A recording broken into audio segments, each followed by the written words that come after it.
a iniciar la clase. Vamos a abordar la unidad temática 1 del curso, que trata de lo que es programación orientada a objetos. Bien, en esta primera clase vamos a reforzar un poco los conceptos de lo que trata la programación orientada a objetos. A ver, la programación orientada a objetos se considera un paradigma de programación, el mismo que define un estilo o un modo de abordar la solución de problemas, que se compone de términos, conceptos, teorías, técnicas, métodos, metodologías. Entonces, es todo un gran conjunto de conceptos que hacen que esto se convierta en un paradigma de programación. Probablemente los términos que más identifican a este paradigma conceptualmente vienen a ser la abstracción, la modularidad, el polimorfismo, el encapsulamiento y la herencia. Entonces, de estos conceptos o temas que están descritos en la transparencia, uno de los más importantes dentro de lo que es este paradigma y que arranca la concepción de solución de problemas viene a ser la abstracción. Bien, hoy vamos a trabajar un poquito algunos de estos elementos que definen lo que es este paradigma de programación denominado programación orientada a objetos. A ver, dos términos importantes hay que conocer dentro de la PO. Uno de ellos es el término objeto, que básicamente es la razón por la cual el paradigma se denomina así. El objeto viene a ser el punto central o el concepto central de este paradigma, ya que sin el objeto las soluciones no ejecutan. Desde un punto de vista técnico, el objeto viene a ser la unidad ejecutora de la solución del problema. ¿Ya? Entonces, el objeto existe en tiempo de ejecución. Conceptualmente, un objeto que es dentro de la programación orientada a objetos es un modelo, es una representación, es una abstracción de un objeto del mundo real. Luego vamos a ir viendo en este sentido a qué se le denomina modelo o abstracción de un objeto del mundo real dentro de la programación.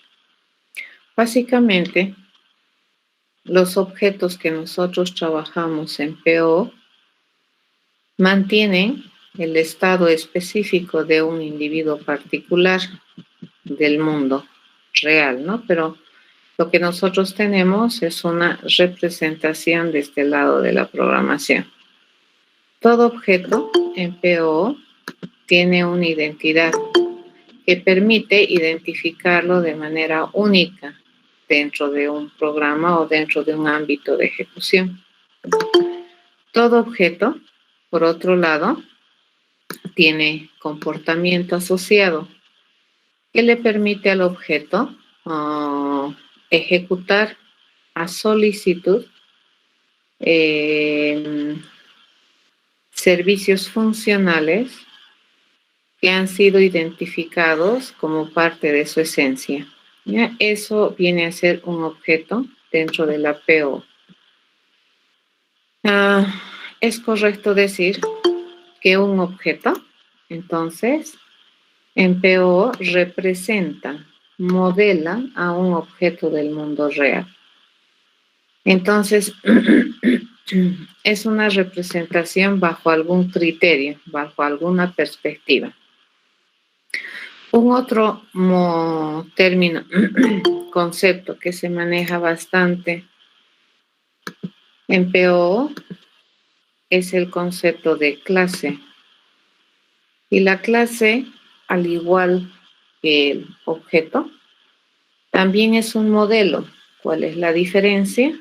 Que la clase modela a un tipo de objeto.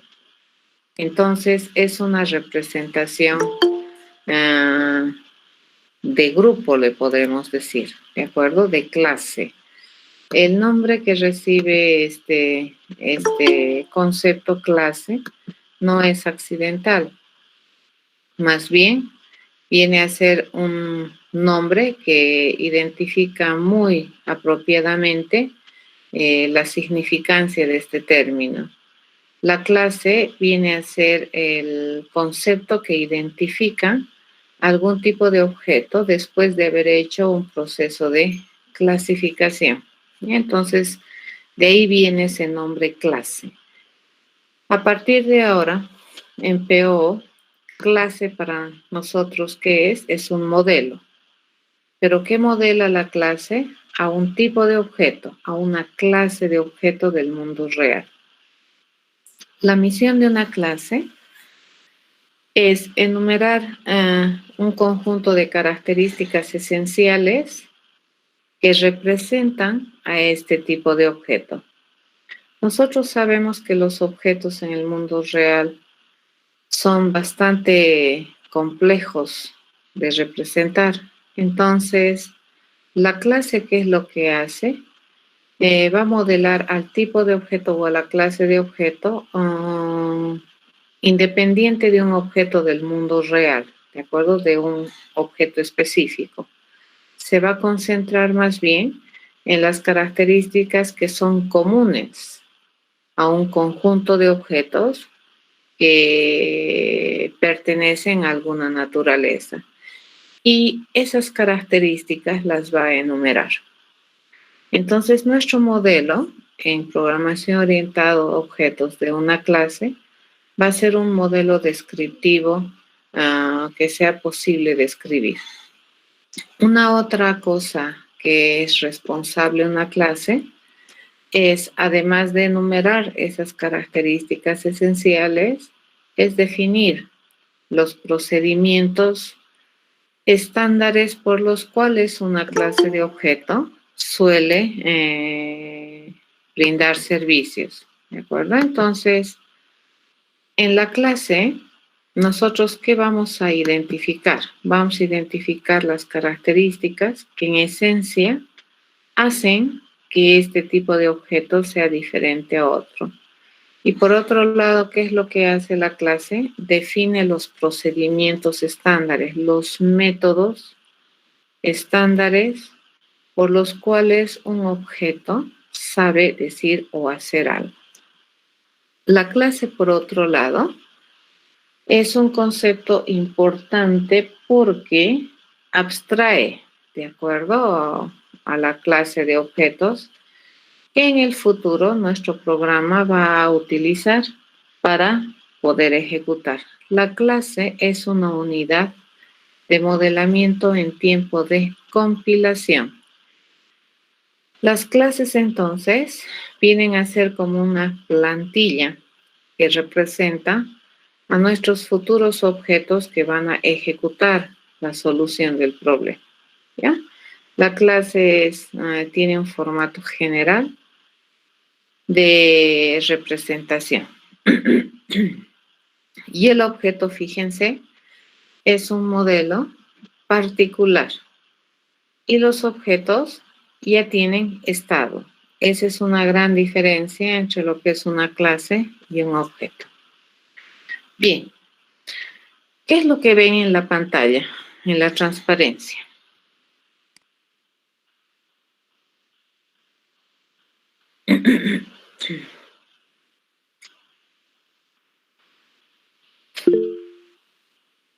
Un gato, ¿sí? Ok, un gato. La pregunta ¿es un objeto o es un tipo de objeto?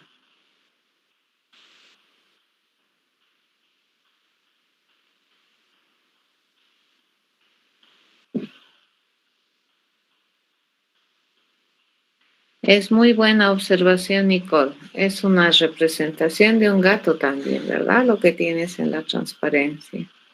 Un gato, gato, gato, objeto del mundo real, no es. Es una representación también de un gato. ¿Ya? Entonces, fíjense que esa ilustración también es una representación de un objeto del mundo real. Depende, ¿no es cierto?, de cómo podemos observar, pero parece que el gatito tiene interesante detalle. Podríamos ver que es una representación de un objeto. ¿Qué tiene ese gatito?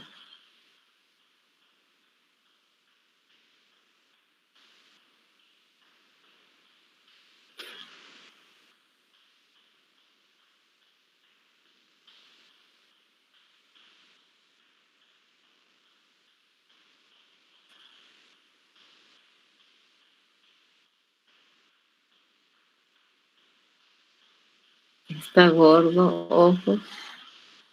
Ya. Entonces, a ver, cuando ustedes observan una realidad, le llamaremos, o un dominio, lo observan con una tendencia, ya tienen un prejuicio, le llamaremos, en su punto de vista, que hace que observes al objeto de determinada manera y probablemente diferente a la vista de sus compañeros. Eso es bastante normal. Y eso se da, por ejemplo, cuando no tenemos una meta o un objetivo definido de para qué queremos observar al gato. Ya, si yo te lanzo esa transparencia y te digo qué es, o sea, es libre albedrío. Cada quien puede imaginarse lo que mejor le plazca del objeto o del tipo de objeto que estás observando en la transparencia. Y eso es completamente válido, ya dentro de lo que es el mundo real. Dentro de lo que es la programación orientada a objetos, esta libertad o ese libre albedrío que nosotros tenemos de observación del mundo real ya no puede ser tan abierta. ¿Qué tiene que ser? Tiene que ser un poco más específica, contextualizada, ¿de acuerdo? Tiene que haber alguna razón de ser del por qué estamos observando un dominio de la realidad específico. ¿Ya? Tenemos que saber cuál es la intencionalidad de nuestra observación. Entonces, a este individuo o a este concepto que estamos viendo en la pantalla, fíjense que se lo puede representar dependiendo de la perspectiva con la que tú observas a ese objeto. En la nueva transparencia que ustedes observan, hay dos personas o dos puntos de perspectiva de observación de esa realidad. A su derecha tienen un señor que mira al gatito y lo mira como una mascota, ¿cierto? Como un objeto de compañía, apapachable y muy cariñoso. En cambio, la persona que está a la izquierda de su transparencia mira este mismo objeto, fíjense, pero con otra perspectiva. Lo está mirando desde una perspectiva fisiológica. La señora de la izquierda o de la derecha, perdón, es una veterinaria y observa al gatito desde su interés. A esa, a esto que vemos en la ilustración se denomina perspectiva de observación. Entonces, cuando tú observas el mundo real, siempre vas a tener una intencionalidad de observación. Y eso les va a ocurrir siempre, fíjense, cuando ustedes en la vida normal observan todo lo que les rodea, siempre van a tener una intencionalidad, un prejuicio de observación. Y va a estar esa observación bastante acotada, ¿ya? Eso no está mal, dependiendo de en qué realidades o en qué coyunturas observas, ¿sí? En la programación orientada a objetos, entonces, ¿qué es lo que nosotros tenemos que hacer?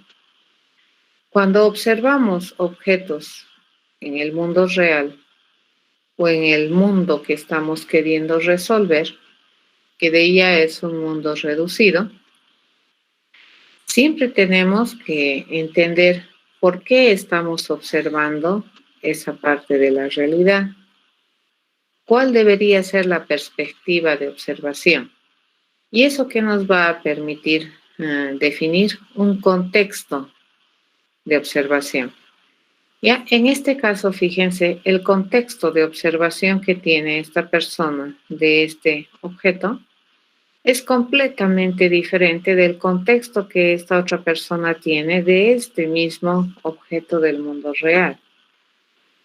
Eso me va a permitir tener un contexto. Y entonces probablemente ella, su contexto es científico. El contexto de ella es un contexto más social, más humano, ¿ya? Entonces, dependiendo de ese contexto, fíjense, la representación, el modelo que nosotros podemos obtener de este mismo objeto del mundo real es diferente. Este contexto me va a permitir entonces a mí modelar este tipo de objeto o el objeto acorde a la perspectiva de observación. Y dependiendo de la perspectiva de observación, fíjense, yo voy a identificar un conjunto de características esenciales que para la persona o el contexto suelen ser o son esenciales de representar de este objeto. Por ejemplo, para el punto de vista de esta señora, no le interesa mucho que el gato sea de color blanco. ¿Qué es lo que le interesa? Le interesa mucho el estado probablemente de su anatomía de este gatito. Entonces, para la perspectiva de esta señora, las características esenciales pasan por su corazón, su estómago,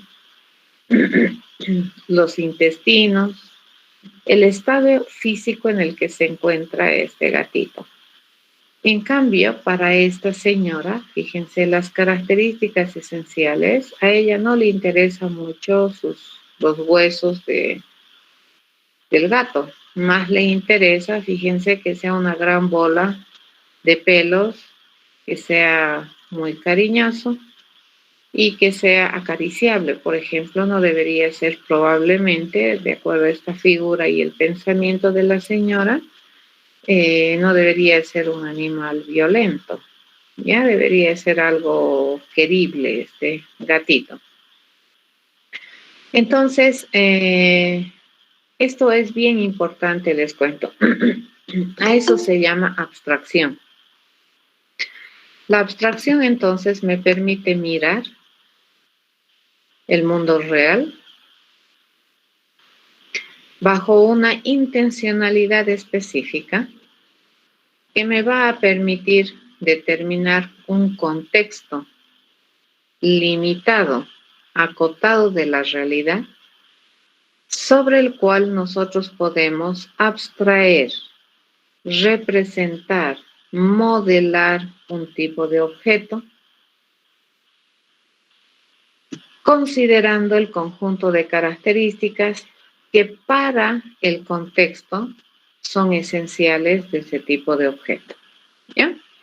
Entonces, una vez que tenemos esto, es correcto decir, fíjense, que este gato que tenemos aquí, lo vamos a modelar en términos generales. Para la señora que tenemos aquí, probablemente ¿qué le interesaría de este gato? La raza, el tamaño que tiene y el pelaje, digamos, de este gatito, ¿no es cierto? Porque lo quiere acariciar. Probablemente yo no sé mucho de gatos, pero probablemente hay razas que te dan mejor esta apariencia de ser una gran bola de pelos. El tamaño también probablemente es importante para esta señora. Esto fíjense que acabo de poner aquí. Vienen a ser características esenciales que van a hacer que los objetos de esta clase gato, desde la perspectiva de la señora, tengan una representación descrita. Ya para la señora, este gatito es una gran bola de pelos que tiene una raza y un tamaño, ¿ya? Y que es cariñoso el gatito, es una condición. Ahora, pueden haber varios objetos de esta clase, pero en este momento que estamos identificando las características esenciales, no estamos diciendo cómo son, sino estamos enumerando raza, tamaño, pelaje. Desde esta otra perspectiva, fíjense, mismo objeto, mismo tipo de objeto gato, pero a esta señora no le interesa la raza, ni el pelaje, ni si el animalito es apapachable. Lo que le interesa a esta señora es el estado del intestino, del estómago, del corazón, etcétera, de las cosas que tiene este gato, ¿ya? Fíjense, esto es una representación, esta es una abstracción escrita de este objeto, de este tipo de objeto bajo esta perspectiva, ¿ya? Bajo ese contexto de examinación. Esto es una representación de las características esenciales de esta clase de objeto bajo esta perspectiva, ¿de acuerdo? Y ambos son correctos. Eso tienen que aprender. Entonces, en programación orientada a objetos, nosotros tenemos que buscar esta forma de representar. Esto es una abstracción. Obviamente, si ustedes observan esta abstracción, este modelo, esta representación, prácticamente representa la nada misma de un gato del mundo real. Un gato en el mundo real es un objeto bien complejo y tratarlo de representar tal cual es, desde su primera característica hasta su última característica, probablemente va a ser imposible. Entonces, ¿qué es lo que hacemos en programación orientada a objetos? Ponemos contexto de observación, ¿de acuerdo? Y el contexto que me va a dar, esencialidad de la representación. Por ejemplo, acá, este gato, como decía Nicole, también es una abstracción. ¿Por qué hemos podido reconocer que es un gato? Porque el dibujante de esta caricatura es bastante habiloso, ¿no? Ha podido dibujar interesantemente un gatito, sí, ha podido representar interesantemente un gato. Si me hubieras dicho a mí que dibuje, obviamente estaríamos en serios problemas porque yo no soy dibujante, ¿cierto? Y probablemente mi representación de ese objeto sería un poco más burda, más tosca de lo que es esta representación. De todas maneras, fíjense, esta también es una representación del mundo real, muy abstracta si ustedes se dan cuenta. Cuando hemos empezado a darle mayor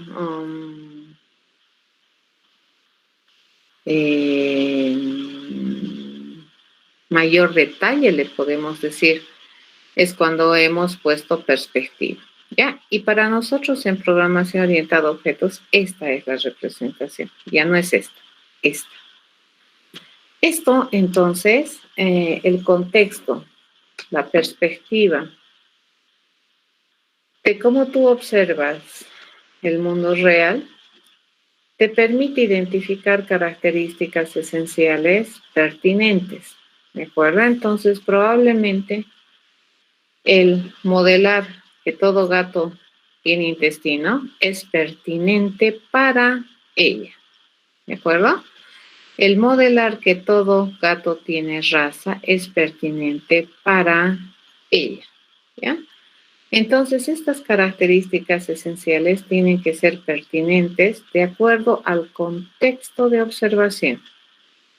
Tienen que ser inherentes, propias de, y a eso se le conoce o eso es inherente. Entonces, el intestino es propio de un gato desde la perspectiva de esta señora, ¿ya? El pelaje de un gatito es propio de un gato desde la perspectiva de esta señora. Por lo que estas características esenciales, fíjense, no es lo que sea. Ya cuando tú modelas un objeto, tienes que modelarlo considerando un conjunto de conceptos y un conjunto de normas que me permitan tener un modelo acorde a una realidad. Obviamente, limitada por un contexto de observación. Y ese contexto de observación me va a dar estas dos propiedades, ¿ya? Pertinente e inherente en mi modelo. Entonces, a partir de este momento, cuando nosotros tenemos este modelo descrito, escrito, nosotros ya no nos tenemos que preocupar de este objeto del mundo real. ¿De acuerdo? Para nosotros dejó de existir. Ahora, si tú me dices, este tipo de objeto, pero también corre, ronronea, eso no sé qué me importa, yo ya dejo de ver este objeto y con qué me voy a quedar con estos modelos. Entonces, a este nivel que tenemos aquí es la programación orientada al objeto, ¿ya? Este nivel que tenemos aquí, si tuviéramos que representarlo, eso sería el mundo real. Entonces, ¿qué hemos dicho que es una clase? Una clase es un modelo que identifica a un tipo de objeto del mundo real, ¿de acuerdo? Que modela, ya representa. Esto vendría a ser la clase. Ahora sí, retomamos el concepto. Esto es clase. Esto es clase. Fíjense, ¿qué se llama la clase? Gato. ¿Qué se llama la clase? Gato. Entonces, obviamente tengo dos representaciones bajo dos contextos diferentes de modelar el gato. Ya, probablemente entonces, fíjense, si mi gato desde el punto de vista de la veterinaria tiene intestino, estómago, corazón, entonces probablemente este gatito va a brindar algunas prestaciones de servicio que le son útiles a la veterinaria, como por ejemplo decir el estado del corazón o permitir ver el estado del corazón, ¿ya? En cambio, este otro lado, el gato que nosotros hemos modelado desde la perspectiva de la señora, ¿qué me va a permitir saber del gato? Su raza, su tamaño, su pelaje de manera controlada. Esto para nosotros es una clase, ¿de acuerdo? Entonces, esto es un modelo de un tipo de objeto del mundo real bajo una perspectiva de observación.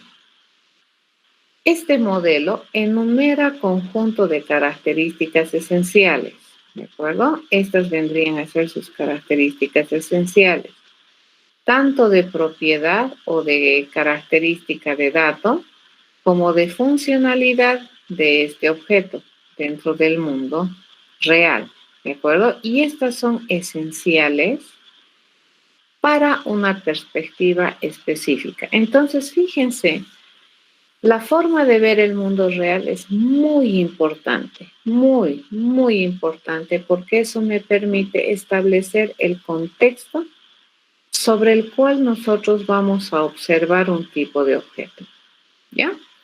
Y eso me permite tener características esenciales, pertinentes e inherentes. Otro concepto u otra propiedad que debería cumplir estas características esenciales es la consistencia. Por ejemplo, si nosotros modelamos desde el punto de vista de un animalito apapachable al gato, en este momento probablemente no sería interesante saber el estado de sus intestinos. ¿Por qué? Porque a la señora no le interesaba saber cómo son los intestinos del gatito. A ella le interesaba saber o mirar al gato o modelar al gato o tener al gato como un objeto apapachable. ¿De acuerdo? La clase, por otro lado, ¿qué también hace? Define los métodos, ¿cierto? Por el cual los objetos de esta naturaleza saben hacer algo. Entonces, esto es una clase que modela un tipo de objeto del mundo real. Ya no es un objeto, sino más bien hemos modelado un tipo de objeto. A ver, para redondear, ¿qué necesitamos tener importante para modelar una clase?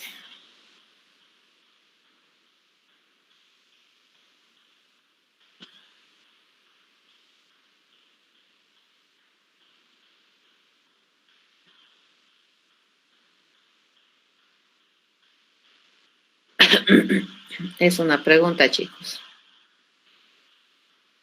La perspectiva. Muy bien. La perspectiva te va a permitir acotar, ¿de acuerdo? Limitar tu campo de observación y gracias a esa limitación vas a poder modelar objetos o tipos de objetos del mundo real. Porque los tipos de objetos del mundo real son, en esencia, per se, son muy complejos. Entonces, modelar en su totalidad de principio a fin, desde su característica más ínfima hasta su característica más obvia de un objeto, es prácticamente, diría, una tarea imposible, ¿ya? Entonces, en programación orientada a objetos, ¿qué es lo que vamos a hacer? Vamos a trabajar con modelos. ¿Y por qué es que se puede modelar? Porque tenemos una perspectiva, ¿ya? Que me acota, que me limita mi realidad y que gracias a esa perspectiva yo puedo identificar características esenciales. Muy importante este concepto. Ya, entonces, repito, redundo. ¿Qué es una clase en programación orientada a objetos? Es una abstracción, ¿de acuerdo? De un tipo de objeto del mundo real que enumera un conjunto de características esenciales que se identifican de acuerdo a algún contexto de observación. Por otro lado, las clases, además de enumerar esas características esenciales, tienen la misión de definir los métodos estándares generales por los cuales todos los objetos de esa clase saben hacer las cosas. ¿Ya? Un otro concepto que hemos puesto aquí es consistente. Lo que les decía, en este modelo no sería interesante que el gatito sepa decir el estado de su intestino porque no lo conoce. ¿Ya? Entonces, el modelo tiene que ser redondito. ¿Qué significa? Que las cosas que tiene el tipo de objeto que estás modelando van a ayudar o también son la base de conocimiento para que este objeto sepa hacer cosas y viceversa. Este objeto sabe hacer cosas sobre la base de que tiene el conocimiento. ¿Ya? Es muy interesante la programación orientada a objetos en este sentido y a eso se llama consistente. Estas características esenciales tienen que ser consistentes, ¿ya? Altamente cohesivas. Entonces, si tiene este conocimiento tiene que servir para dar servicios funcionales desde este objeto, ¿ya? O desde este tipo de objeto. Hasta acá. ¿Alguna pregunta?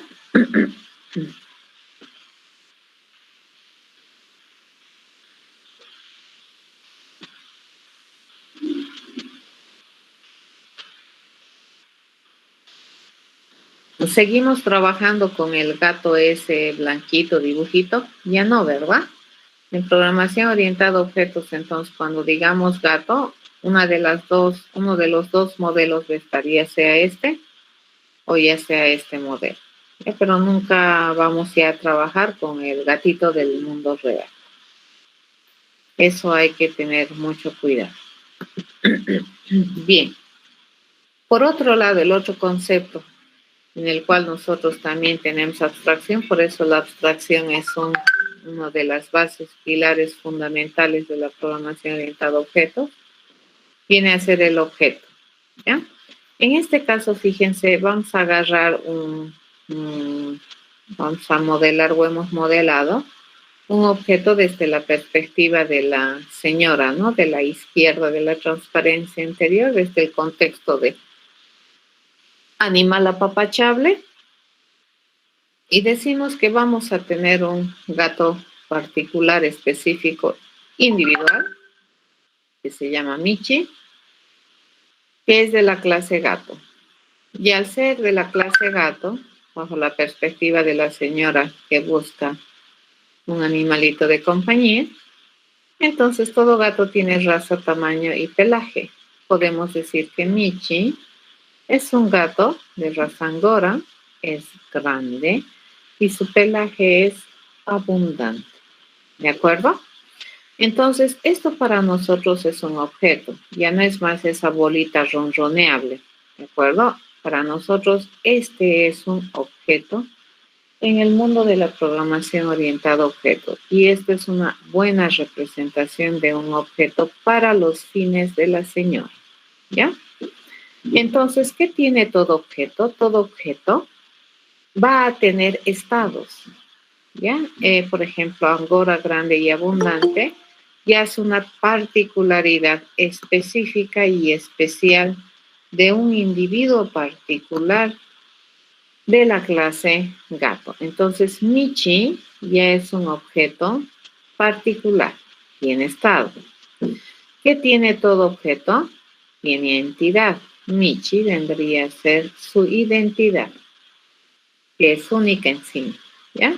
Es identificador, tiene estado, que también tiene todo objeto comportamiento. Por ejemplo, ¿qué puede hacer este gatito? Sabe decir la raza. ¿Ya? Si yo a este gato le envío un mensaje, dame tu raza, le digo a Michi, entonces Michi, ¿qué me va a responder? Angora. ¿De acuerdo? A eso se llama un objeto, que es un modelo particular o una abstracción de un objeto del mundo real, el mismo que ha sido instanciado a imagen de una clase. ¿De acuerdo? Entonces, un objeto que viene a ser una instancia particular, individual de una clase. La clase que hace identifica las características generales de ese tipo de objeto. Y el objeto que hace asume esas características y encima le da estado particular a cada característica. ¿Ya? Esa es la razón por la cual se puede tener más de un objeto instanciado de una clase. ¿Sí? ¿Alguna pregunta? Estos dos conceptos, les cuento, son los conceptos más importantes dentro de la programación orientada a objetos como terminología base. ¿Ya? Si tienes la capacidad de entender que es un modelo, una abstracción de algo del mundo real para fines de programación orientada a objetos, estamos muy bien, ¿ya? Pero si es que siempre vas a estar con tu enlace de tu modelo en programación orientada a objetos y siempre vas a estar pensando en tu objeto del mundo real, por ejemplo, en tu veterinaria, ¿no? Tu veterinaria que sabe hígados, corazones, todo, pero tú estás pensando que ese gatito corre, ronronea, estamos mal. Tú tienes que ahora limitar tu visión de acuerdo al contexto y al modelo que has elegido. Si puedes hacer ese corte de la realidad con tu modelo, estamos bien. ¿Ya? Muy importante estos dos conceptos. ¿Alguna pregunta?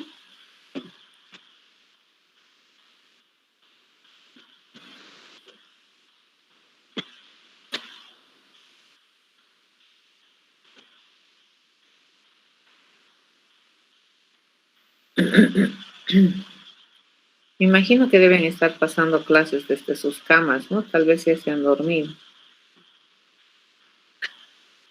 Ok, Vladimir es el único despierto. Ay, Ever. Muy bien, Juan. Está bien. Está bien, están despiertos. Continuamos entonces. ¿Ya? Eh...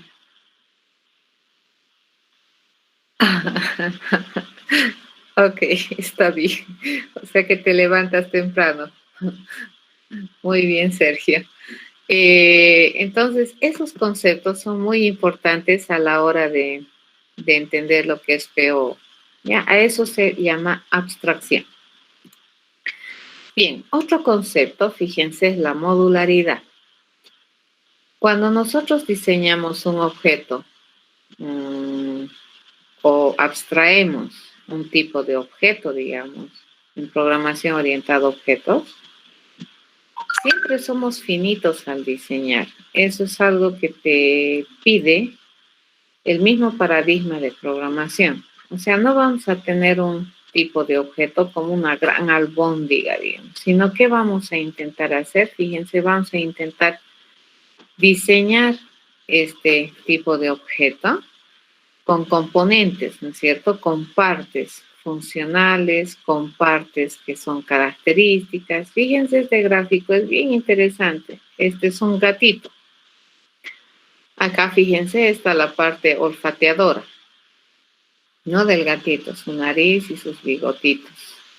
¿Ya? Por aquí, fíjense, está su corazoncito, ¿ya? Que parece ser un relojito, es todo un conjunto de engranajes. Así más o menos se mueve. Esta es una representación de un gato, ¿ya? No es gato del mundo real, es una representación también de un gato. Pero ¿cómo está representando, digamos? Al gato lo está representando por partes. Tiene un corazón. ¿Y su corazón qué cosa es? Es un motor, fíjense, que parece tener engranajes y todo es complejo. Por acá tiene su maullador, ¿ya? Y su maullador parece ser que es también a su vez otro objeto complejo. ¿De acuerdo? Y así, miren, acá tiene su dentadura, bien interesante esta grafiquita, ¿ya? Este probablemente es su ronroneador, creo que es este del gatito. Entonces, cuando nosotros diseñamos un tipo de objeto en programación orientada a objetos, muy difícilmente vamos a tener una sola característica esencial, ¿cierto? Vamos a tratar de identificar las características esenciales lo más finamente posible, ¿ya? De tal manera que podamos ensamblar o también permitirle darle funcionalidades, ya sea independientes o también concurrentes, puede ser, ¿no? Pero por el momento nosotros tenemos independientes. Eso no quita que pueda haber en el futuro, si ustedes quisieran, programar de manera concurrente. Entonces, por ejemplo, el gatito solamente puede maullar, ¿de acuerdo? Y para que maulle, yo le digo, oye, maulla. Entonces, la única vez que yo puedo tener esa cosa independiente es que yo haya pensado este gatito como cosas independientes. Eso es modularidad. Ya la modularidad es la capacidad que tú tienes de definir un todo en partes, con la finalidad de que esas partes sean, uno, más simples, dos, usables de manera independiente, ¿ya? Tres, que te permite dar una visión más organizada de lo que tú estás modelando, ¿ya? Eso es modularidad. Y en programación orientada a objetos, la modularidad es per se bien, ¿de acuerdo? Es una característica nata de la programación orientada al objeto. Entonces, cuando tú identificas un tipo de objeto a través de sus características esenciales listas, ¿verdad? Las características esenciales. Al hacer ese ejercicio, ya estás introduciendo lo que es modularidad. Enumeras, ¿ya? Entonces, la modularidad, sobre todo, se basa en la funcionalidad o las prestaciones de servicio que tiene cada tipo de objeto. Entonces, cada característica funcional, fíjense, es independiente cuando modelamos un tipo de objeto. El maullar, el ronronear, qué sé yo, el correr del gatito en este modelo que teníamos acá. Tiene un conjunto de cositas. Fíjense que su corazón lata, es independiente, ¿ya? Y usualmente, ¿qué solemos hacer? Estas características funcionales también se identifican de acuerdo a la perspectiva de observación y el contexto que estoy queriendo modelar o el problema que estoy queriendo resolver, ¿cierto? El problema que estoy queriendo resolver me da un contexto, me lo limita. Entonces, si yo quiero resolver un problema de esta naturaleza, probablemente me van a pedir que el objeto sepa hacer ciertas cosas. Y eso es una característica funcional. Y esa característica funcional le va a corresponder un método, ¿ya? Y si, digamos, yo pido que al objeto sepa hacer tres cosas, entonces le voy a asignar, le voy a modelar tres características funcionales independientes. Y a cada característica funcional le va a corresponder un método. Y obviamente cada característica funcional representa un comportamiento del objeto, ¿ya? Entonces, a cada característica funcional le corresponde un método en la clase. Y a cada característica funcional eso le atribuye, le da un comportamiento al objeto. Entonces, cuando nosotros hacemos diseño orientado a objetos, realmente desde la concepción del modelo, nosotros ya estamos introduciendo este concepto de modularidad. Diseñamos muy fino al tipo de objeto. ¿Ya? Esa es una otra característica importante en la programación orientada a objetos. No nos interesa tener una gran bola de acuerdo, una gran albóndiga. Fíjense, acá lo tenemos finamente diseñado nuestro gatito. Esta ilustración es muy interesante de modularidad. ¿Cuál es el otro concepto que ustedes deberían dominar? Es el concepto de encapsulamiento, ¿cierto? Entonces, imagínense a nuestro gato y este gato lo miramos desde afuera, ¿correcto? Estamos mirándolo desde afuera, pero si pudiéramos mirarlo internamente y pudiéramos abrirlo al gatito, más o menos lo miraríamos así, ¿ya? Ese gato que estaba ensamblando el señor, le abrimos y fíjense, todas estas cosas que tiene acá está ocultado, ¿de acuerdo? Está protegido. Para todos los efectos nosotros miramos así y a este gato le decimos, a ver, ronronea, maulla, corre, a ver, vamos a ver si tu corazón está latiendo, pero podemos hacer solamente desde fuera. Una de las propiedades bien importantes de la programación orientada a objetos es este concepto de encapsulamiento. El encapsulamiento es bastante poderoso, propiedad muy poderosa, porque fíjense, yo observo, o bueno, yo tengo una concepción del gato así, y esta concepción del gato es simple, ¿se dan cuenta? Aquí ya por lo poco que tengo, este gato tiene una característica visible muy, muy destacada que es juguetón. Fíjense, está empezando a desenredar una madeja de lana. Pero cómo lo hace, por qué lo hace, pues no lo sabemos, pero para nosotros esto es una simplicidad de observación del mundo real. No nos interesa desde afuera, fíjense, desde el afuera. Para nosotros esto es muy lindo, es simple. Pero desde el adentro, nosotros en qué trabajamos en esto. ¿De acuerdo? En programación orientada a objetos, nosotros somos los responsables de ponerle esas cosas ahí adentro, a ese objeto que desde afuera se ve simple. ¿Ya? A eso se llama encapsulamiento. Ocultar información, ocultar todas estas cositas de cómo hace las cosas, cuáles son los métodos por los cuales este objeto hace cosas y responde a cosas desde una perspectiva foránea. Ya, eso es encapsulamiento. Entonces, el encapsulamiento básicamente es el mecanismo por el cual se puede ocultar información.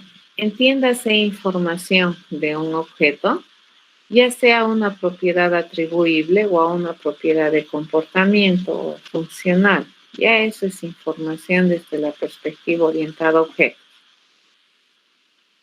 En PO, lo que tiene que estar oculto, privado de IA, ¿qué cosa es? Es la estructura de conocimiento de un objeto. La estructura de conocimiento de un objeto se conoce como atributo, ¿cierto? Dentro de lo que son las características esenciales, por un lado. Y por otro lado, lo que también está oculto del objeto, ¿qué cosa es? La implementación de sus métodos. Eso no puede ser público, no puede ser abierto, ¿ya? Este principio de encapsulamiento, fíjense, me permite tener una visión realmente interesante del tipo de objeto. Esta frase que tengo aquí, para que la abstracción funcione, es decir, para que esta abstracción funcione, de yo mirar desde afuera este objeto, el encapsulamiento es vital. ¿De acuerdo? Yo tengo que mirar al objeto con la puerta cerrada y pedirle que haga cosas. A mí no me interesa cómo lo hace, me interesa qué sabe hacer. ¿Ya? A eso se refiere esta frase. Para que el principio de abstracción funcione en su cabalidad, nosotros tenemos que encapsular. ¿De acuerdo? Las implementaciones, todo, tenemos que encapsular. Tenemos que ocultar la visión interna del objeto. Algunas veces siempre les doy este ejemplo a los estudiantes. Los seres humanos, a nosotros, somos un muy, muy, muy buen ejemplo de lo que es un objeto del mundo real. Estamos finamente diseñados, ¿ya? Porque internamente, anatómicamente, estamos estructurados por varios sistemas. Entonces, los seres humanos también estamos finamente encapsulados, ¿de acuerdo? Ocultamos la visión interna de nosotros mismos. Imagínense si es que fuéramos transparentes y podríamos ver cómo funciona todo el sistema digestivo, digamos, desde que masticamos hasta las últimas fases de la digestión. Probablemente no sería tan interesante ver cómo funciona, salvo seas un médico, ¿no? Tal vez a los médicos les interesaría que seamos transparentes, pero al resto de las personas así, encapsulados como somos, estamos muy interesantes, ¿ya? Y me permite encima tener una visión del objeto bastante abstracta. Nosotros, aún siendo complejos, al mirarnos así simplemente, no tenemos la menor idea de qué es lo que piensa dentro ni de qué es lo que piensas con solo mirar. Fíjense que nosotros somos objetos bastante encapsulados, ¿ya? Entonces, varias razones porque el encapsulamiento es importante dentro de la programación orientada a objetos. Uno, que me permite ocultar información para mantener consistencia interna del objeto, que me permita tener control de los estados de un objeto. Y la otra que es muy importante es que esta propiedad te permite observar los objetos desde un punto de vista simple y muy abstracto, ¿de acuerdo? De abstracción. No quiero mirar mucho, muy adentro. ¿Quién es el responsable de mirar las cosas internas? El programador. Pero el que va a usar el objeto no tendría que ir a mirar qué es lo que hace, cómo lo hace. Él debería mandar mensajes e interactuar con el objeto, ¿ya? Eso es bien importante. Ocultar la visión interna del objeto, es decir, ¿a qué se llama visión interna del objeto? A las implementaciones de los métodos, a los métodos privados que tienes. Por ejemplo, hay muchos métodos, incluso como ser humano, tenemos muchas funcionalidades que son privadas para el objeto, o sea, eso no se mira desde afuera, ¿correcto? Y a eso se llama visión interna. Nos interesa tener ese concepto bastante encerrado, digamos, en lo que es el tipo de objeto, y eso es el encapsulamiento. ¿Qué otra propiedad importante tiene la programación orientada a objetos? Es el concepto de herencia. La herencia, entonces, es una manera de relacionar clases en distintos niveles de abstracción. Cuando nosotros observamos el mundo, y esto es completamente natural, siempre tenemos una tendencia de clasificar y subclasificar objetos del mundo real. ¿De acuerdo? Nos han enseñado eso desde chiquitos. En biología se maneja bastante, en ciencias naturales, ¿no? Nos han enseñado a subclasificar y a clasificar las cosas de uno por un criterio, por otro criterio, y hemos empezado a observar la realidad en distintos niveles de abstracción. Entonces, fíjense, este dibujito también es bien interesante y son niveles, ¿no es cierto?, de abstracción.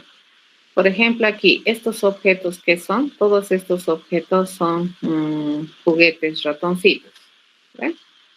Pero, bueno, los ratoncitos que tienen de particular su formita, pues probablemente su formita se queda acá.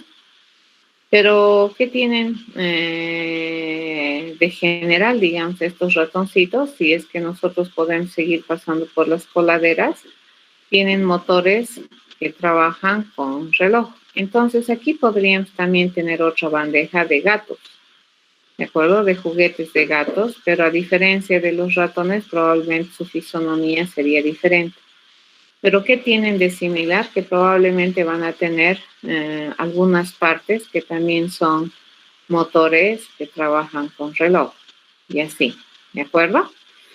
Entonces, cuando nosotros tenemos modelos en programación orientada a objetos, los niveles de abstracción pueden ser diferentes. Por ejemplo, yo puedo tener un modelo que identifique a objetos de clase juguetes ratón, y puedo tener un modelo que identifique a objetos de clase átomo.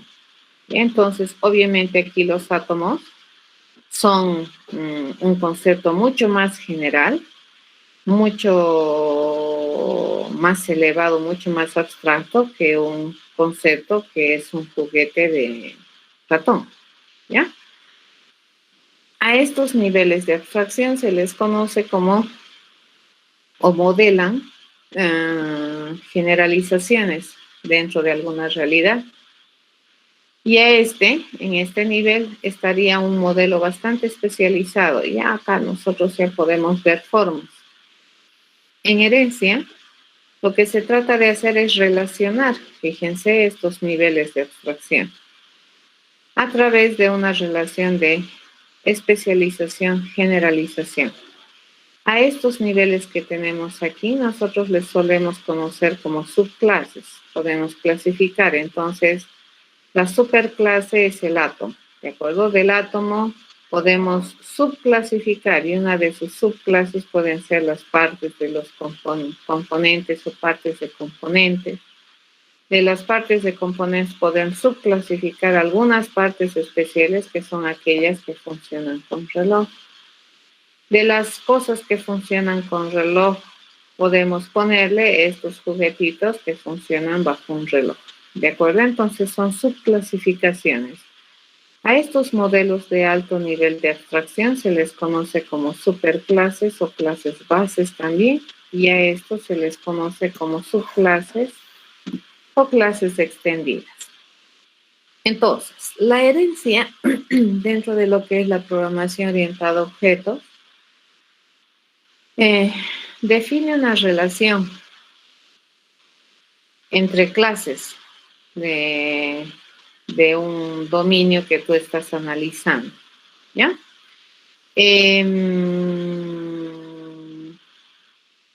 Me permite entonces relacionar clases en distintos niveles de abstracción.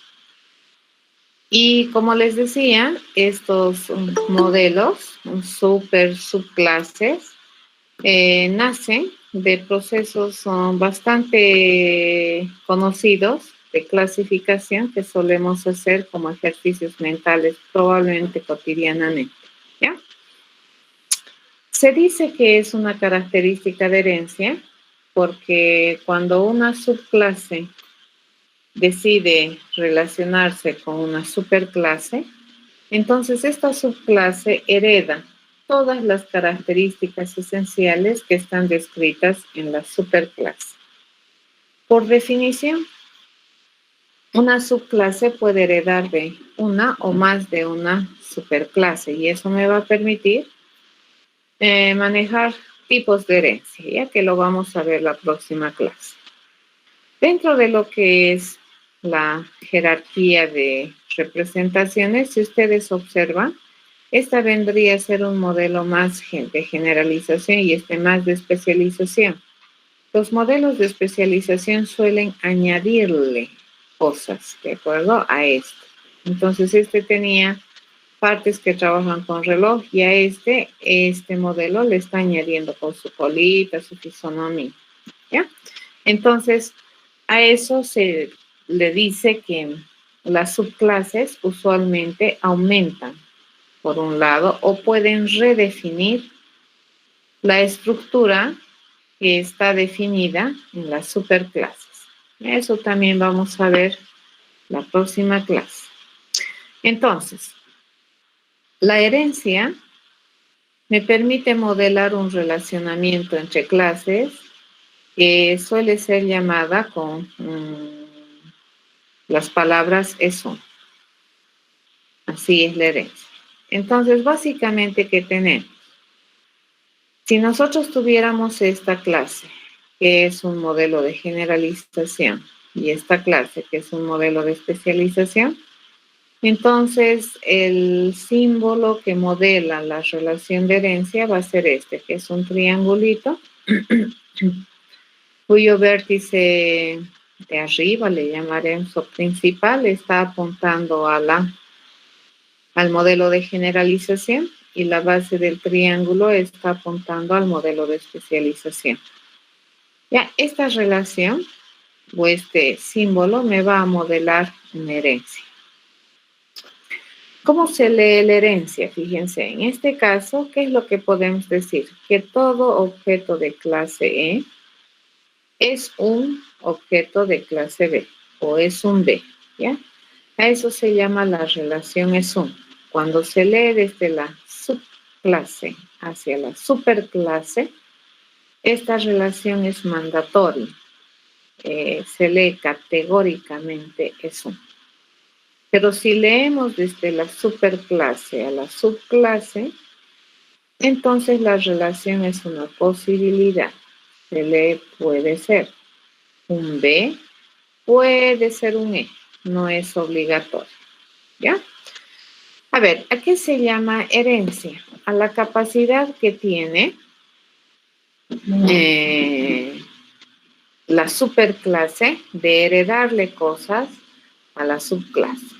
Entonces, si observamos y leemos cada modelo de manera independiente, yo puedo decir que todo objeto de clase B tiene atributos B. Y todo objeto de clase B sabe hacer métodos B. ¿Ya? Esto es así en B. Pero si leemos E, fíjense, E, ¿qué tiene? Tiene atributos E, sabe hacer método C y por herencia todo E tiene atributos B y tiene métodos B. Y entonces las características esenciales de la superclase se heredan a la subclase. ¿De acuerdo? Así funciona la herencia. Vamos a tener harto cuidado. Esta no es una relación de interacción, ya es una relación de herencia.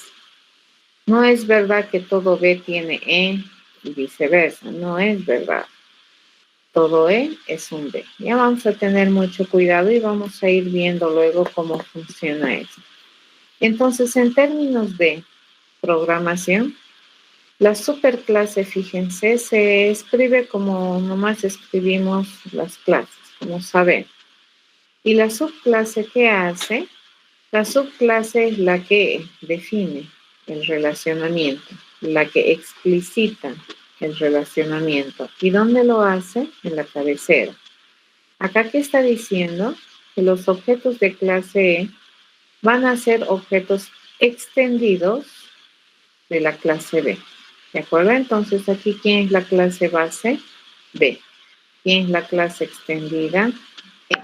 ¿De acuerdo? Y aquí no tengo que volverle a poner atributos B, métodos B. Por defecto, eso se hereda. ¿De acuerdo? A ver, acá veamos un mundo real. He estado revisando un poquito cosas y tenemos, por ejemplo, estas figuras, ¿ya? Que habían sabido clasificarse desde distintas perspectivas. Eso siempre nos han enseñado, ¿no es cierto? Desde que estamos en colegio. Y había habido una clasificación particional de estas figuras. Y encima, fíjense, acá en la tablita me dice, son definiciones excluyentes. ¿Qué significa? Que así se maneja. Entonces, quiere decir que los paralelogramos por un lado, cuadrados por otro, rombos por otro y rectángulos por otro. Esto es lo que gráficamente en matemáticas nos dice. Hay una clasificación particional, dice, de las figuras, considerando definiciones excluyentes. ¿Qué tienen de común todos estos? Que habían sido cuadriláteros.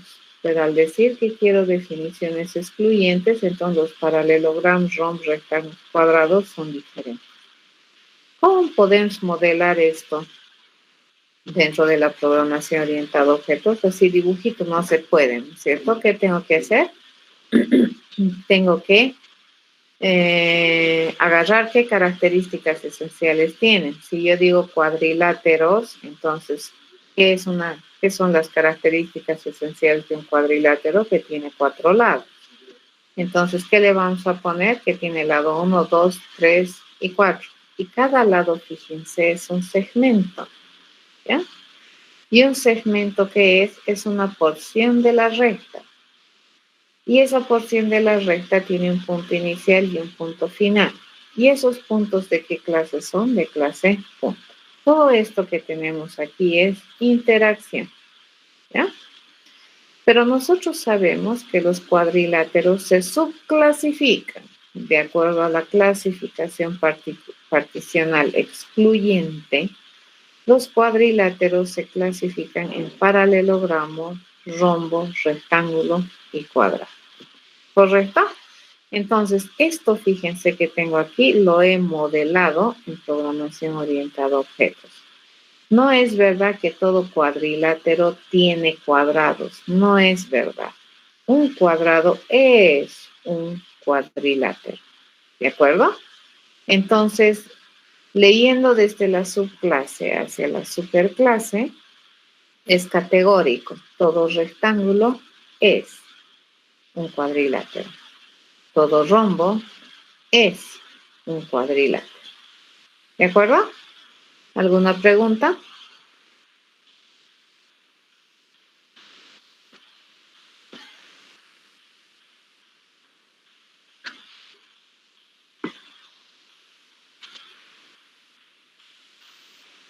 Muy bien, entonces en esa transparencia, fíjense, les estoy mostrando los dos relacionamientos que los objetos pueden tener. Uno es interacción, que vendría a ser la parte superior del modelo, y otro es esta, ¿no? Es interacción, y otro es relacionamiento de herencia, que está en la parte de abajo, ¿no? Del modelo esto, más un superclase. Con esos dos tipos de relacionamiento, nosotros podemos resolver problemas de manera interesante. La herencia es una de las propiedades más interesantes que tiene la programación orientada a objetos, porque me permite hacer diseños mucho más exquisitos, que me permiten el reuso de código, me permiten la escalabilidad de mi solución y me permiten un mantenimiento más finito, ¿de acuerdo? Entonces, si yo encuentro un error, por ejemplo, en el rombo, no tengo por qué tocar al rectángulo cuadrado ni al paralelogramo, donde me concentro solamente en el rombo, ¿sí? Por otro lado, al ser todos cuadriláteros, yo ya no tengo que estarle diciendo lado 1, lado 2, lado 3, lado 4 a toditos. Eso ya reuso. ¿De dónde vamos a reusar? De la clase base. Eso es herencia. ¿De acuerdo? Importante propiedad dentro de lo que es programación orientada al objeto. Bien. A ver, ¿me lo pueden hacer un modelo de eso?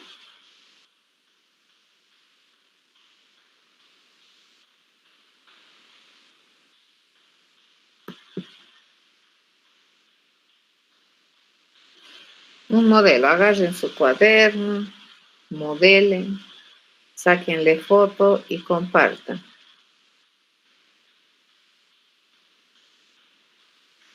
Por cualquiera, Juan, lo ideal sería empezar por la superclase. Por cualquier lado puedes programar.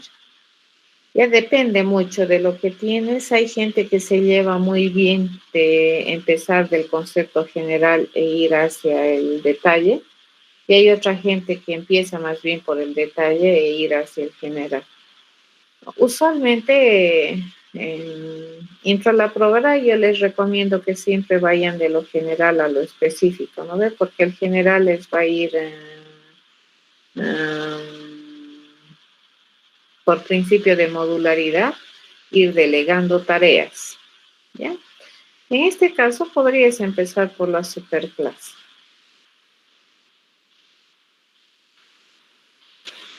A ver, modelando es lo que tenemos en la transparencia. Y me avisan cómo les va. En colegio nos torturaban así, ¿no es cierto? Clasificación, subclasificación. Y ese es un mapa mental medio raro. Ustedes saben, vamos a luego charlar de ese mapa mental que está ahí, porque es un mapa mental. Rarito es ese mapa mental. Vamos a hacer nuestra versión de entendimiento de eso que está ahí.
Estas transparencias lo voy a subir a Moodle mañana.